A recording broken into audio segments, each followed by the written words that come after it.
ये do belt है, ये जड़ा पुराना त्रुट गया वो ते ये नवा जड़ा हुण पावने मॉल भी किन्नी देर है।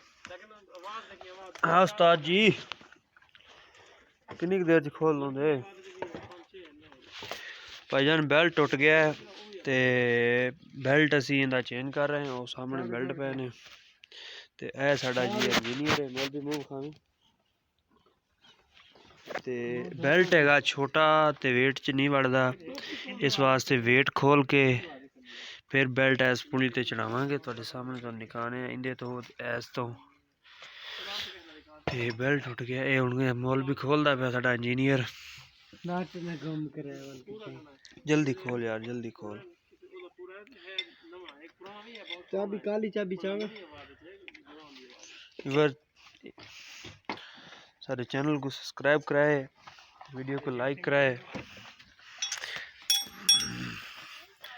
ये है भाई लिफ्ट ते पीटर है उनका ये डोंकी लगा खड़े दिल में बस ये वाला पानी ड्रामी च छकेंदे ते इंदा बेल्ट त्रुट गई है।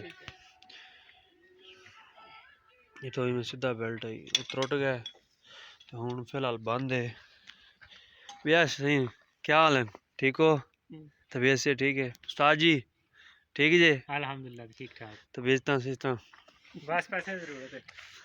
पैसे आने गोदे नूं आ सही इंदे वड्डे बेल्ट ने जेड़े समझ के आ लिफ्ट नूं चलांदे ने। एक असी उत्ते डायनमो लगी है इंदे बिजली बनाउण वास्ते। ये उसदा बेल्ट है एक तार जा रही बोर्ड ओथ अंदर पिया ते आ दो बेल्ट होंदे ने तीन ते जेड़ा छोटा बेल्ट डोंकी दा है वो गया टुट। साडा इंजीनियर जेड़ा है बेल्ट खोलदा पिया कहंदा है कि 10 मिनट लग जाणगे पर जेड़ा हाल नाल लगा खड़ा है सानू लगदा है पूरी दिहाड़ी लग जानी इत्थे ही। अगर तुसीं दस्सिया जे कि तुहानू भी कोई तरीका आंदा होना इनू खोलण दा। जल्दी बेल्ट पाओ। हाँ जल्दी बेल्ट पै जावे साडा उत्तों तकरीबन टाइम भी काफ़ी हो गया है तो 5 बजे छुट्टी भी करनी है। 3 हो गए ने 2 घंटे रह गए ने। घंटे दे विच जे इन्हें खोलिया ते घंटे दे विच फिर कम तां नहीं साडा मुकदा। असी खबर चाड़नी नेट ते। और उस्ताद जी हाँ ये साडा जेड़ा उस्ताद जी है शहजाद भाई इनू जेड़ा नवा ट्रेंड चलिया है बड़ा वो कुत्था कुत्था गईयां। और सुना सलीम इनू वो बड़ा याद है 2-3 बारी वीडियो बनाई होंदी असी ये वो ही मुड़ मुड़ के गांदा भी कुत्था कुत्था गईयां। ए भी साडा कारीगर है बिजली दा। एक आयस मेरा उस्ताद है जी बिजली दा। साडा होर मकसद नहीं है, मकसद साडा यो ही है भी बेल्ट पा लईए ते पीटर चल जावे। पीटर ते चलावनी डैनबो ते असी अपना बिजली दा हिल्टियां 2 चलावनियां ने बस। पहले फर्स्ट टाइम चलाई सी ते ओ गया हो बेल्ट टुट गया ते फिर बंद कर दी।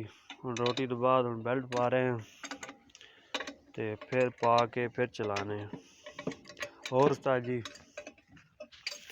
बाकी मॉल चेक करो ये सारे प्लाजे ने हर पासे 5-5 मंजिली बिल्डिंग है। इस्लामाबाद दे विच फ्राश टाउन के साथ कमेंट्री करना खड़े मैं यूट्यूब का चैनल। ओके जी अज दा व्लॉग हो गया फाइनल ते फिर मिलांगे अगले व्लॉग ते सानू कमेंट करके दस दिओ भी बेल्ट